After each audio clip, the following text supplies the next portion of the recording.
Bilhin mo na mama mo. Sabi na yan. Dapat gali ujahay mo ho. Guys, ang ilagang kamote. Yan na. Yan na siya. Yan na. Ang mga kamote. Abutan nyo. Okay. Yan na, ang kamote. Kabagta.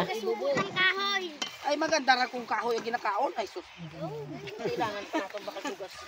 Ikaw na magbakal bugas. Sige na, ibo mo lang na. Kain na na, mukbang. Init na, init. Init pala yun. Init na pala yun. Balak pa niya. Init. Oh, sarap oh. Dilaw-dilaw gino. Kamote. Wow. Sarap. Kanya? Yan yan. Kanya kamuti, masarap. Camping na tayo. Wala pa nga nino. Yan pala ang kamuti, masarap. Hugas kamay, hugas kamay. Yan pala yun ang espesyal. Nako, pabawo niya na. Init-init pa yan. Yan pala ang Hi guys, yan na, makakatikim na tayo ng masarap na merienda. yan pala ang kamuti na masarap. Ganyan pala yan. Kulay dilaw.